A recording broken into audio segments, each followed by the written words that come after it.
I'm Sophia, 29 years old, living in a small town near the Colorado mountains.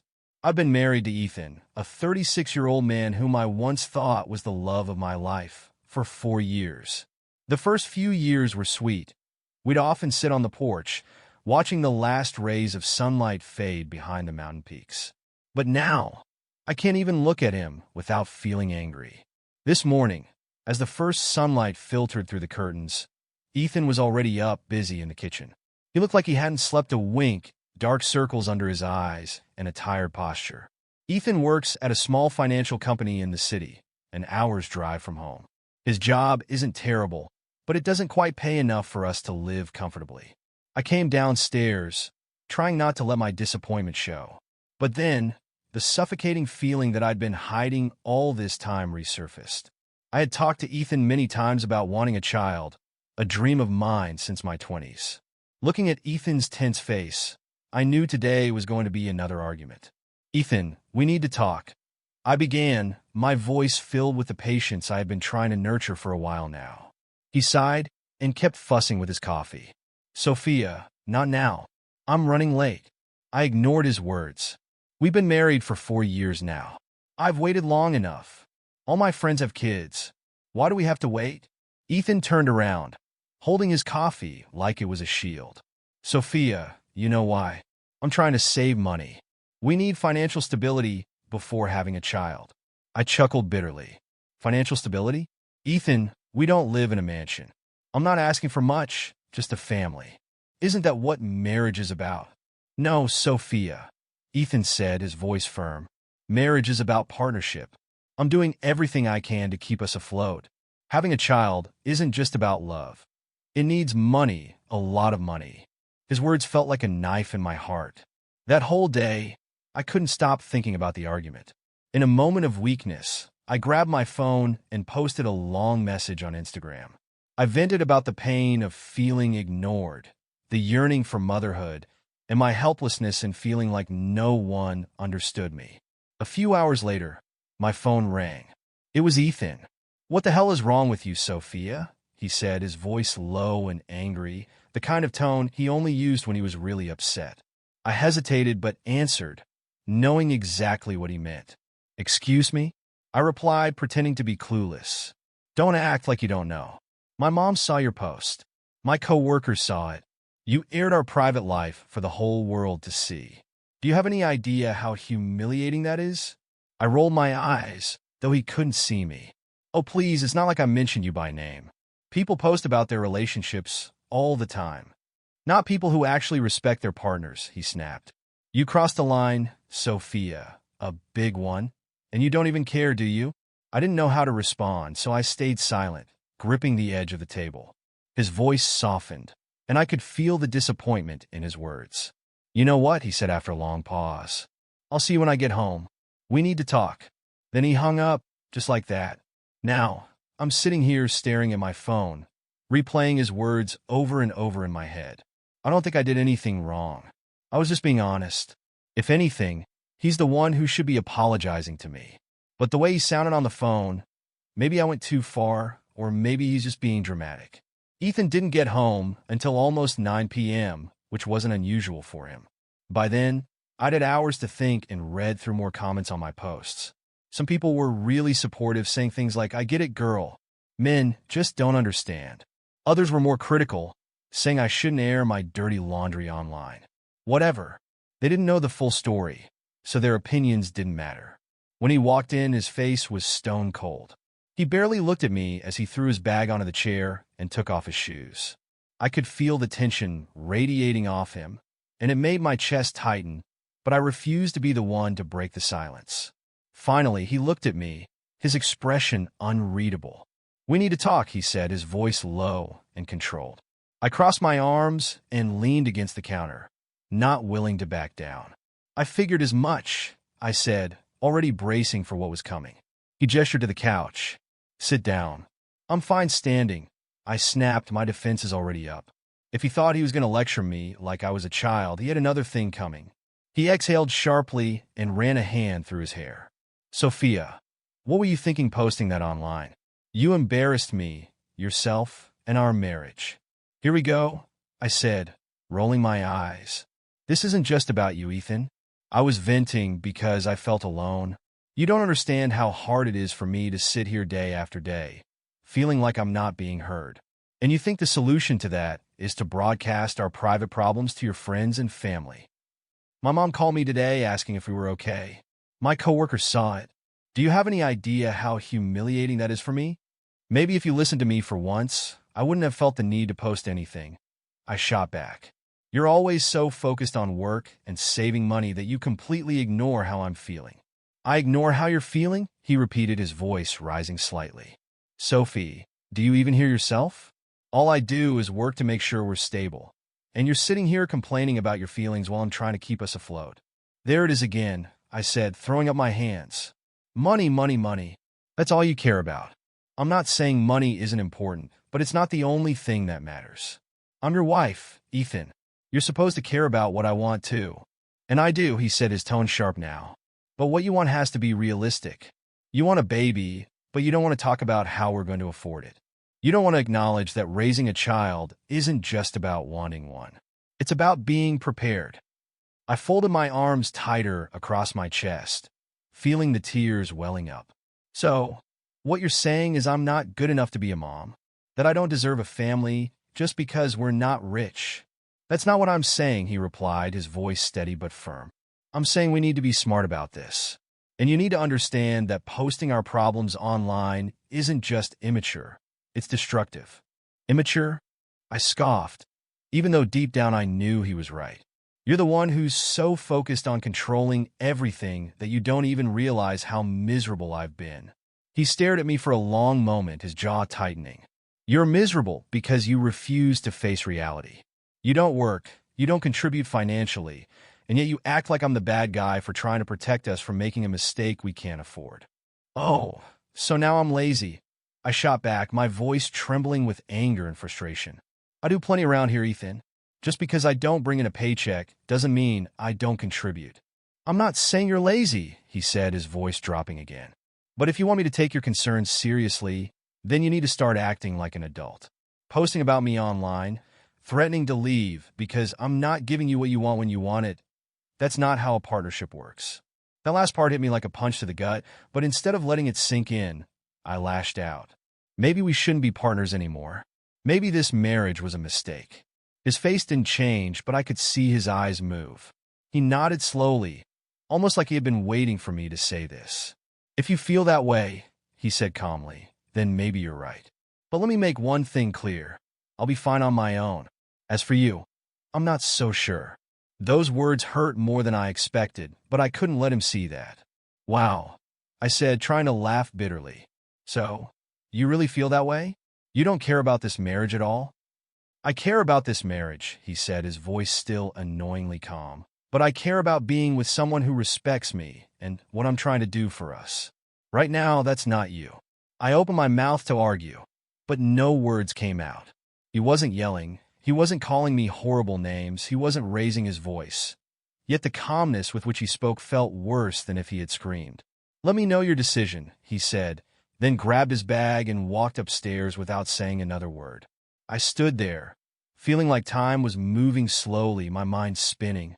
I wanted to scream, I wanted to cry, I wanted to throw something, but mostly I just wanted him to come back down the stairs and apologize, to say he understood I was upset, that he would try harder. But he didn't come back, and now I sat there wondering if I had pushed him too far this time. As soon as I heard Sophia's footsteps fade upstairs, the tears started to fall. At first, it was just a few soft sobs as I sat there on the couch, staring at the wall, but then I realized how coldly he had walked upstairs, as if he didn't care at all, and I couldn't hold it in anymore. The sobs came quickly and loudly, and before I knew it, I was crying out loud. I cried loud enough for him to hear, hoping he would come back down, maybe realize he had been too harsh, maybe sit next to me, hug me, and say that we could get through this. But no, the house remained silent, and the only sound was my crying. He didn't come back. Realizing that only made me cry more, but this time, I wasn't crying for show. I was truly hurt. After a while, I wiped my face and picked up my phone. I needed someone, anyone who would understand what I was going through. I called the only person I could think of, my mom. She picked up on the second ring. Marissa, what's wrong? As soon as I heard her voice, I started crying again. It's Sophia, I sobbed between breaths. We had a huge fight, and he doesn't understand me. He doesn't care about how I feel, and I don't know what to do anymore. All right, take a deep breath, she said gently. Tell me what happened. I explained everything, leaving out no detail. I told her about the fight this morning, about how he didn't want kids, about how I felt like I was asking for too much. I also told her how coldly he had come home, as if I was the one at fault when all I wanted was for him to see things from my perspective. When I finished, I waited for her to agree with me, to say that I was right and Brennan was being unreasonable. But instead, she surprised me. Sweetheart, she said carefully, I saw your post on Facebook, and I have to say, I don't think that's the right way to handle things. My stomach twisted. You saw it? Of course, I'm your mom. But sweetie, airing your marital problems on Facebook for the whole world to see isn't fair to Brennan, and it's not fair to you either. I didn't know what to say. I had hoped she would comfort me, not criticize me. I was just venting, I said defensively. I didn't think it was that serious. It is serious, sweetie, she said, her voice still gentle but firm. Marriage is a private matter. You need to resolve things between you two, not in front of everyone. My face burned with embarrassment. I don't know what else to do, I said. He doesn't listen to me, Mom. He doesn't care about what I want. I don't think that's the issue, she said. From what you've told me, he's trying to be responsible. He wants to make sure you're both financially and emotionally ready before having children. That's not a bad thing, Marissa. That's what a good husband would do. I bit my lip, feeling the tears threatening again. So you're defending him? No, she said firmly. I'm defending your marriage.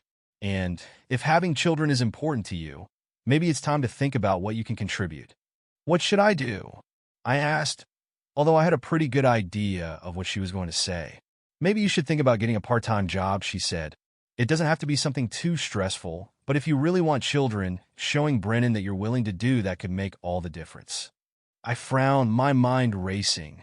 On paper, it seemed like a reasonable idea, even logical, but the thought of actually going out and finding a job made me feel overwhelmed. I hadn't worked since Brennan and I got married, and the idea of balancing work with everything else I was already doing at home felt exhausting. Easy for you to say, but it's harder than that, I said. You had Dad to support you. I worked part-time when we were saving for our first house, Ethan, she reminded me. Marriage is about working together. It's not just about waiting for the other person to do everything. Sometimes you have to meet them halfway and be willing to do something to help. I sighed. It's not that simple. It's not, she said, but you can't just keep waiting for Brennan to do everything. If you want him to take you seriously, you have to show him that you're serious. I didn't respond immediately. In my heart, I knew she was right, but admitting that meant admitting I was wrong, and I wasn't ready to do that. Just think about it, she said after a moment of silence. You don't have to decide today, but if you want your marriage to be happy, Marissa, you need to start thinking about what you can do to improve it, not just what you want Brennan to do. Okay, Mom, I said, though I didn't fully agree with her. Marissa, she said softly, I'm your mom, and I love you. I just want you to be happy, but happiness takes effort. It doesn't come naturally. I know, I whispered. After we hung up, I sat there for a while, staring at my phone. Her words kept echoing in my head, but I didn't know if they made me feel better or worse.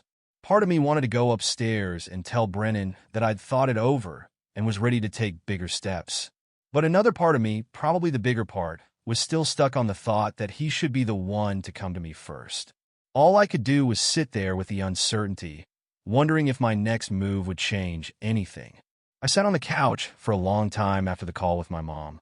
Her words still echoed in my mind, especially the part about teamwork. As much as I hated to admit it, she was right. Brennan wasn't the enemy here. While he didn't always understand me, he was trying to be responsible, trying to keep our life stable, and all I had done was make him feel disrespected and ashamed. I grabbed my phone, opened Facebook, and looked at the post I had made earlier. The comments that had comforted me now just made me feel wrong. It was like a spotlight on my worst instincts, and the longer I looked at it, the more ashamed I felt. Finally, I took a deep breath and deleted the post. Then I opened Instagram and did the same. It didn't make me feel better, not entirely, but at least I had started. I knew that if I wanted to fix things, I had to do more than just delete a few posts. I needed to talk to Brennan, for real this time. I went upstairs and found him in the bedroom, sitting on the edge of the bed with his phone in hand. He looked up when I came in, his expression guarded. I could tell he was still angry, but he didn't say anything. When I sat down beside him, I spoke gently. "Can we talk?" He set his phone down and turned to look at me, arms crossed. "I'm listening." I took a deep breath, trying to find the right words. I deleted the posts. I started looking down at the floor. "You were right. I shouldn't have done that. It wasn't fair to you or to us." He didn't say anything right away, and the silence made my heart race. Finally, he nodded. "All right," he said. "I've been thinking about what my mom said." I continued, still not looking at him. "About needing to meet you halfway if I want to have kids. I don't like admitting this, but I know I've been unfair to you. I've been too focused on what I want without really thinking about how you feel." His expression softened, but he still didn't say anything. "I want to try harder," I whispered. "I'm willing to get a part-time job if that helps us save for a baby. I need your help. I don't know where to start or how much we need to save. I can't do it alone." He blinked, clearly surprised. "Are you really serious?" "Yes," I answered firmly, finally looking him in the eye. "I'm serious." He sighed gently and leaned back against the bed frame. "All right, I'll help you find a job and work on a budget," he said. "But Marissa, this isn't just about money. We also need to work on our relationship." The lump in my throat tightened, and I nodded quickly.